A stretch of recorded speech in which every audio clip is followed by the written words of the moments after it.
I spent what I didn't have on the perfect cake for my 15th wedding anniversary, a surprise party for the man I loved. But when the box arrived, my world fell apart. The bakery hadn't gotten the order wrong. They had delivered the proof of the affair.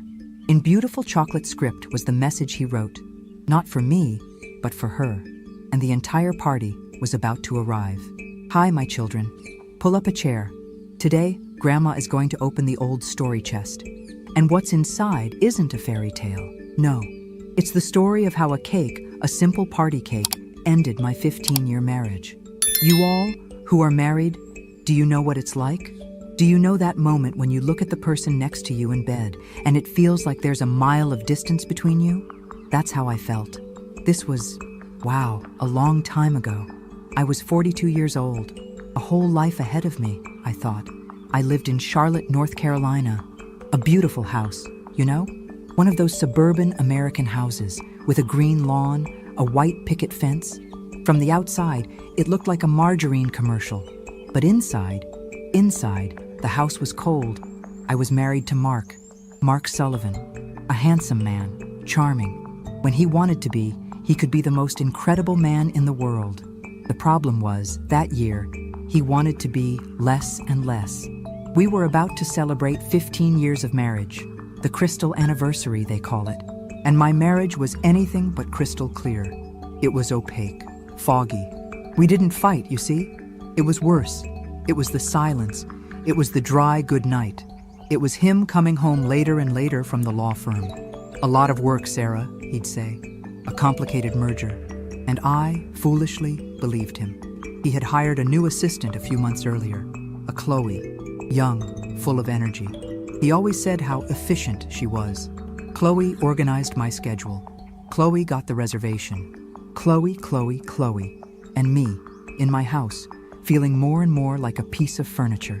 I was desperate for a sign that my Mark was still in there. And I had an idea that, looking back now, was my biggest mistake and my greatest blessing. I decided to throw a surprise 15th anniversary party. Oh, my dears, the things we do. I thought, I'll remind him how happy we were. I'll bring all our friends, our family. I'll show him it's still worth it. I spent 2 months planning, in secret. I called his college friends who lived in other states. I invited my sister from Asheville. The house was going to be full. I prepared the food he loved most. Barbecue ribs, mac and cheese. The smell was filling the house. I was exhausted, but my heart was pounding with hope. For the first time in months. But the star of the party was missing. The cake. I wanted a symbol. Something big. Something that said, I love you. Look what I did for us. I saved for 3 months, skimming from the grocery money, skipping little things for myself. And I ordered the cake from Sweet Carolina, the most expensive chic bakery in Charlotte. A 3-tiered cake, red velvet, his favorite, with cream cheese frosting and our initials, S and M, written in gold sugar. I called 3 times that week to confirm. It's a surprise, I told the girl. It has to be perfect. And she assured me, Mrs. Sullivan, it will be the most beautiful cake we've ever made. The day arrived. It was a Friday. The air was electric. I had sent Mark on a golf trip with his best friend David, who was my accomplice. They would be back at 7 p.m. The guests would arrive at 6:30. At 5 p.m., the house was immaculate. The food was ready, hidden in the back kitchen. The drinks were chilled. I went upstairs, took a shower, put on my best dress. A navy blue dress I knew he liked. I put on perfume. I looked at myself in the mirror. I had dark circles from exhaustion, but my eyes were shining. I was 42, but I felt 20, waiting for a first date. I was ready to fight for my marriage. I was ready to win back my husband. I just didn't know that instead of a party, I had set the stage for a disaster. The perfect stage where my life, as I knew it, was about to end. At 5:30, I heard the doorbell. My heart leaped. 5:30. On the dot. The cake. I ran to the front door, fixing my hair in the hallway mirror. When I opened it, it was a young man, uniformed, holding the most magnificent box I had ever seen. It was huge, white, with the gold ribbon from Sweet Carolina. Delivery for Sarah Sullivan, he said, smiling. That's me, I said, trying not to sound too eager. Thank you. He brought the box inside. It was heavy. He placed it carefully on my dining room table, that big mahogany table I only used for special occasions. I grabbed the tip money from the entry table, gave it to him, and closed the door. I stood there, alone in the living room, staring at the box. The house was completely silent, but inside me, it sounded like a marching band. I was so happy. This is it, I thought. When he sees this, he'll remember. He'll remember us. I got a small pair of scissors from the drawer and cut the ribbon. Carefully, I lifted the lid. My dears, the smell that came from it was sweet, too sweet. A smell of vanilla and almonds. But it was wrong. My cake was red velvet, dark red. The cake in front of me was white, white as snow. 3 tiers indeed, covered in tiny sugar flowers, roses and lilies. It was stunning, but it wasn't my cake. My first thought was, they got the flavor wrong. I got closer.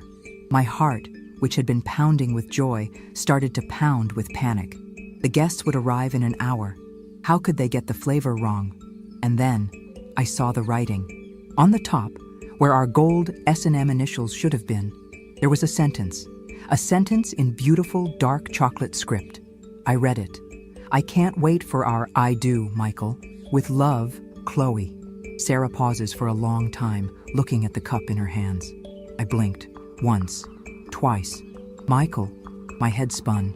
Who is Michael? I read it again. Chloe. My throat went dry. Chloe. The name I knew. His assistant. The efficient one. But Michael? They had mixed up the cakes. The idiotic bakery had sent someone else's cake to my house. My cake, my red velvet, must be with this Michael person. Panic set in. The party, the guests. I ran to the kitchen phone, that old-fashioned corded phone hanging on the wall. My fingers were shaking so much I could barely dial the numbers for Sweet Carolina. It rang and rang. Sweet Carolina, good afternoon, a cheerful voice answered. I'm Sarah Sullivan, I practically shouted. You delivered the wrong cake to my house. My party is in an hour. You've ruined everything. The girl on the other end was silent for a second. Mrs. Sullivan, just a moment. I'll check your order. And she put me on hold.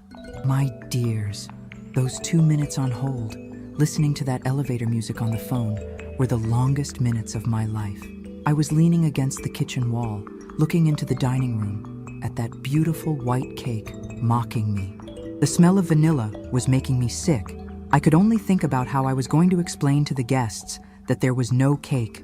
And if this story has touched you so far, if you've ever felt that sinking feeling in your stomach when the world seems to be falling apart, like this video, subscribe to the channel, and turn on notifications. Because what that girl told me next was the final blow. The music stopped. Mrs. Sullivan, I have your order on the screen. And? I asked, impatient. Where is my red velvet cake? Her voice changed. It became cautious. Mrs. Sullivan, there was no mix-up. This cake is your order. I laughed, a dry, nervous laugh. Miss, are you crazy? My order is red velvet, and my husband's name is Mark. This cake says Michael and Chloe. There was another silence. And then she said, Ma'am, the order was placed by Mr. Mark Sullivan. The billing address is yours. He ordered a vanilla and almond cake. And the inscription. The inscription is wrong. I cut her off. The inscription was dictated by him, ma'am. I can't wait for our I do, Michael. With love, Chloe. I couldn't breathe. But why Michael? His name is Mark. And that was it. The killing blow. Yes, ma'am, the girl said, almost in a whisper. The name on the credit card is Mark Michael Sullivan. He told us Michael was what she called him. Sarah closes her eyes, reliving the moment. Her voice cracks. The phone slipped from my hand. I didn't hear it hit the floor. Mark Michael Sullivan, his middle name. A name he hated. A name he never used. A name I never even used. What she called him. Chloe. Our I do. It wasn't an anniversary cake. It was a wedding proposal cake. The bakery hadn't made a mistake. My husband had ordered 2 cakes. Mine, the red velvet, which he would probably pick up tomorrow to shut me up. And this one, her engagement cake. And in the bakery's confusion, they mixed up the deliveries. They sent the mistress's cake to the wife's house. I sank right there onto the cold kitchen floor. The smell of my roast, my ribs, mixed with the nauseating smell of that cake.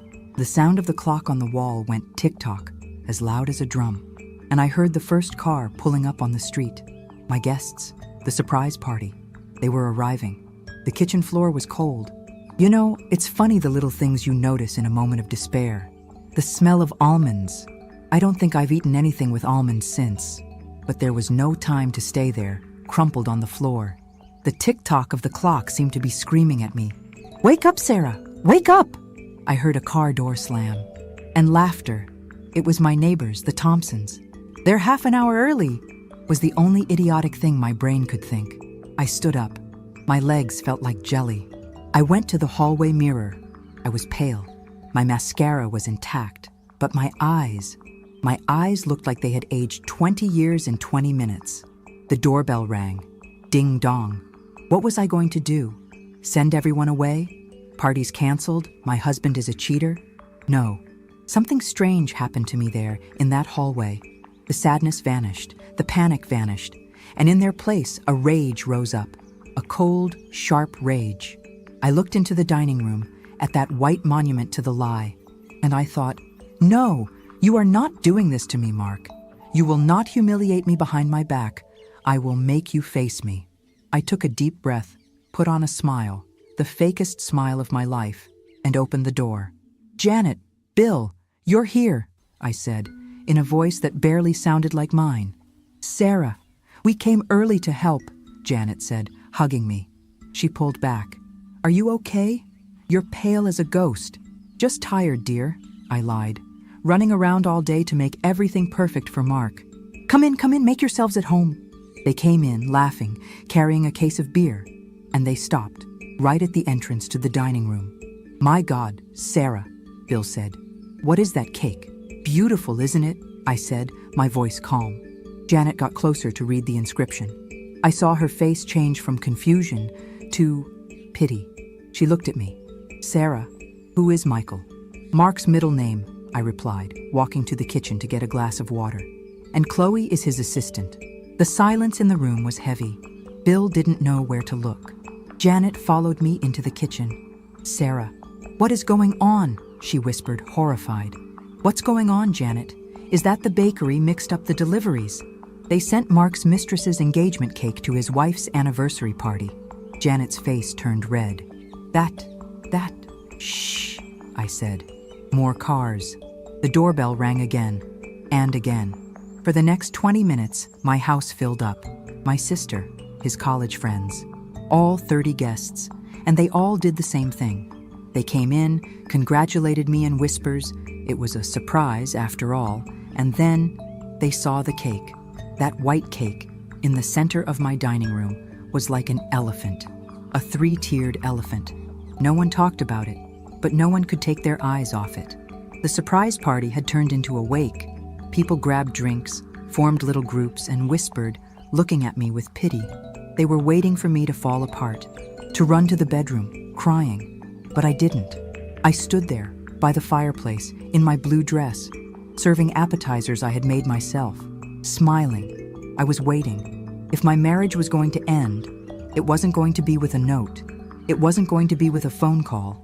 It was going to be right here, in front of all the people he and I called friends. I had prepared a surprise party for my husband, but the universe, in its irony, had given me a better gift, an audience. At 7:05, I heard his car pull into the driveway. The familiar sound of the door opening and closing. David, his friend who was in on the plot, ran in through the back door. He's here, lights out, quick!"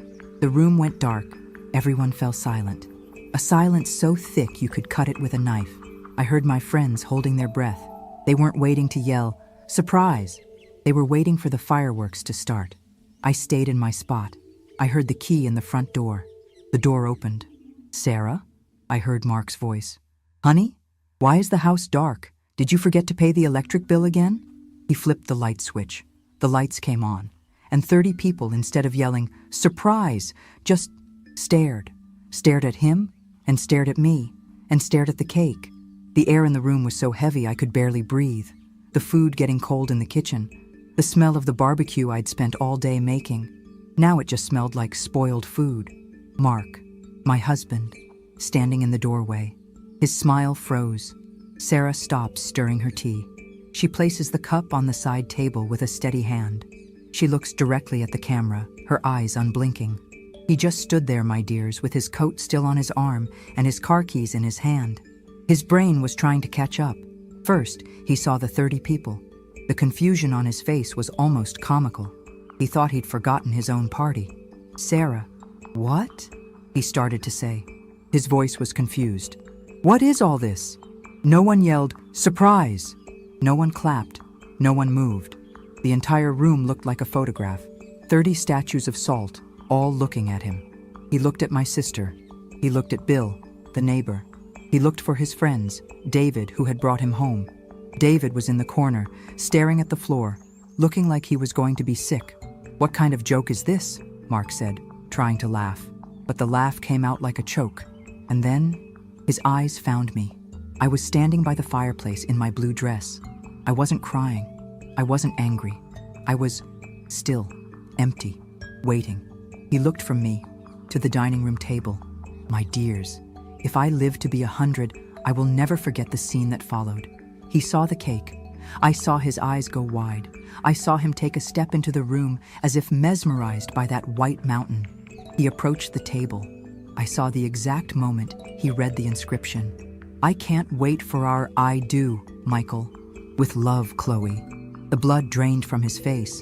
If he was pale before, now he was a grayish green, the color of a sick man. The car keys fell from his hand onto the carpet.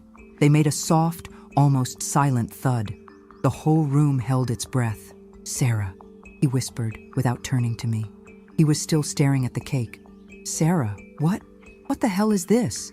Where did you get this? He turned to me, and for the first time in my life, I saw panic in his eyes. Real panic. This is a mistake, he said, louder now, for everyone to hear.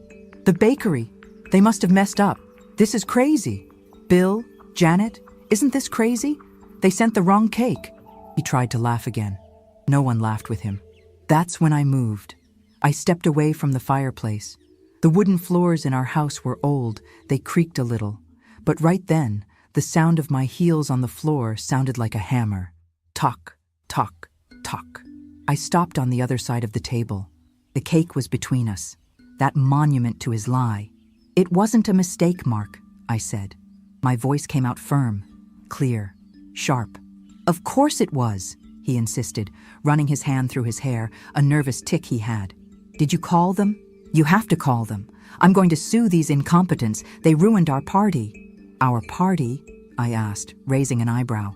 I didn't know our party was named Chloe. He froze. I called Sweet Carolina. Mark, I continued, and I made sure to speak loudly so the people in the back of the room could hear. I called them when I saw the vanilla and almond cake was here instead of our red velvet. His face contorted. They confirmed the order, Mark, I said, walking around the table, stopping right in front of him.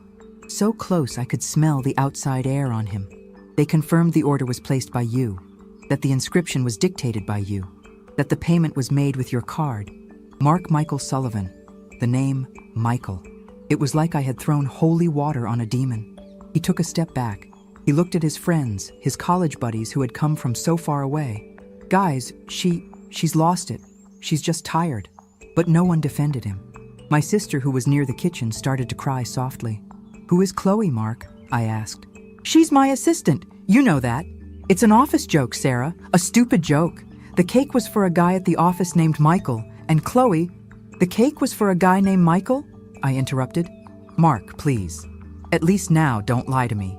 I turned to the audience, to our friends. I planned this party to celebrate 15 years, I told them. 15 years of marriage. I spent 2 months saving for a cake. But the cake that arrived was this one. An engagement cake. From my husband to his mistress. A muffled gasp came from Janet. Mark looked at me. The panic was gone. Now it was hatred. You're making a scene, Sarah, in front of everyone. I'm making a scene? I laughed. A dry laugh that scratched my throat. You were planning a second wedding while I was planning our anniversary, Mark. You used our money to buy an engagement cake for another woman. And you have the nerve to say I'm making a scene? He had nowhere left to run. The 30 witnesses, the cake, my calm. He collapsed. He didn't cry. He deflated. He leaned against the wall. I don't know how it happened, he muttered. Yes, you do, I said. I was going to tell you, he said, looking at the floor. After the merger, I didn't want to hurt you. You didn't want to hurt me? I repeated. So you were going to let me live this lie until when, Mark? Until the wedding with Chloe? Were you going to have 2 lives? One in Charlotte and another… where? In Asheville? He was silent. That was it. The confession, not in front of a judge, but in front of everyone who mattered to us. The silence in the room was deafening. No one knew what to do. People started to grab their purses, their keys. I think we should go, Sarah, said Bill, the neighbor. He put his hand on my shoulder. Do you need anything? I shook my head. I need you to leave. All of you. Please. People started to leave in silence, one by one, like a funeral. No one said goodbye. They just left. My sister came to hug me. I'll stay, she whispered. No, I said. I need to do this alone. In 2 minutes, the house was empty. It was just me, Mark, and the cake. The door closed. The last "I'm sorry" was whispered. I locked the deadbolt. Click, the loudest sound I'd ever heard. The house, which 10 minutes earlier had been filled with 30 people, now felt like an empty cathedral. The smell of my food, my party, mixed with that sweet, nauseating smell of almond and vanilla. It was just the 3 of us. Me, Mark, and the cake. Sarah, the 70-year-old grandma, shifts in her chair. She is no longer sad. Her gaze is pure resolution, as if telling the end of a war she won. Mark was slumped against the wall near the door. His coat was still on the floor where he'd dropped it. He looked like a little boy caught stealing cookies. A pathetic little boy. Sarah, he began. His voice was a whimper. Please, sit down. We can work this out. I messed up. I messed up badly. But it was just a thing. A stupid thing. Chloe doesn't mean… I held up my hand, and he fell silent. I looked at that man, the man I had loved, the man I had dedicated my 20s and 30s to, the father of my… well, we didn't have children, thank God. I looked at him, and I searched. I searched for any spark of love, any drop of sadness. Do you know what I felt, my dears? Nothing. It was like looking at a stranger, a malicious stranger. The sadness had been so great, so fast, that it had burned everything inside. It burned away the love. It burned away the memories. Only ashes were left. A stupid thing? I asked, my voice calm. You call an engagement cake a stupid thing? You were going to propose to another woman, Mark. That's not messing up. That's a plan. She pressured me, he said, getting up. She's young, she doesn't understand how things are. I was never going to leave you, Sarah. You're my wife. This was just to calm her down. Oh, my dears, the lie. The lie is worse than the betrayal, you know? Because the betrayal is about the body. The lie is about the character. I laughed, a low laugh. So, Mark, you were going to have both? The wife at home and the fiancé at the office? You're much more ambitious than I thought. Sarah, please. He started to cry. Crocodile tears. No, I said. Don't cry. Not now. You ruined my party, but you're not going to ruin my carpet. I walked to the dining room table. I can't wait for our I do, Michael. With love, Chloe. I looked at those words. The chocolate shined under the dining room light. You know what the problem is, Mark? I said, my back to him. The problem is that you were sloppy. You didn't even have the decency to be a good cheater. You got caught by the bakery. I turned around.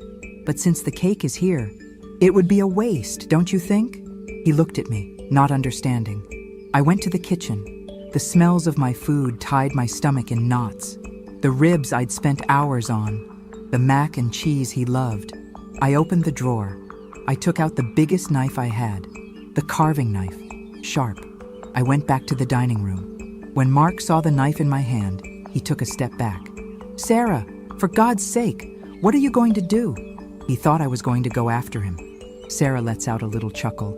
Silly man. I would never do that. I'm a lady. I went to the cake. Thwack. I plunged the knife hard, right into the middle of the word Chloe. The knife sank into the soft white cake. I dragged the blade, cutting her name in half. I cut a piece. A generous, three-tiered piece, with Michael and our I do clearly visible. I grabbed one of the party plates I had set out, a nice china plate. I put the slice of cake on it. I got a dessert fork, and I walked over to my husband. I held the plate out to him. "What is this?" he whispered, horrified. "It's your dessert," I said. "You planned a wedding. It's only fair you taste the cake. Eat." He looked at the plate as if it were poison. "Sarah, stop this. This is sick." "No, Mark. Sick is lying for months. Sick is letting me play the fool.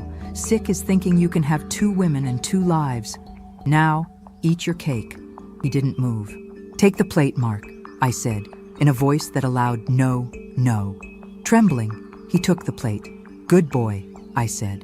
I turned, went to the hallway, grabbed my purse and my car keys. "Where are you going?" he yelled, the plate still in his hand. I stopped at the front door. I looked at him one last time, him standing in my dining room in the middle of my ruined party, holding his mistress's cake. "I'm going to my sister's house," I said.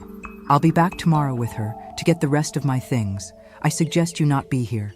"Sarah, it's 15 years. You're going to throw 15 years in the trash over a cake?" I opened the door. The night air was cool, clean. "No, Mark, you threw 15 years in the trash. The cake was just the waiter bringing me the bill." I left. I closed the door, and I didn't look back. Sarah, the grandma, sighs, but it's a sigh of relief. I never went back to that house when he was there. The divorce was fast. He had no way to fight. I had 30 witnesses. He married Chloe. You know how long that lasted? 1.5 years, she laughs. It seems her Michael was a lot of fun as a married boss, but very boring as a divorced, broke husband. And me? Oh, my dears. I cried for a solid week at my sister's house. I cried myself dry. And on the 8th day, I woke up, washed my face, looked in the mirror, and said, "You are 42, Sarah. Your life isn't over. It just began." And it did. I moved to a new city, went back to school, opened my own business. I met your grandfather, who was a real man. I had a good life, but every once in a while, I still think about that cake. The cake that was supposed to be my end, but was my beginning. The bitterest and most liberating dessert of my life. And that, my dears, was the story. If you also believe that sometimes a painful ending is just the beginning of a much better life, leave a like on this video. Subscribe here to the channel for more Grandma's Tales. And tell me in the comments, what city are you listening from? I'd love to know how far my story has traveled. Don't forget to hit the bell so you don't miss anything. And if you like this, explore the other videos here on the channel. A kiss in the heart of each of you, and remember, never accept less than you deserve.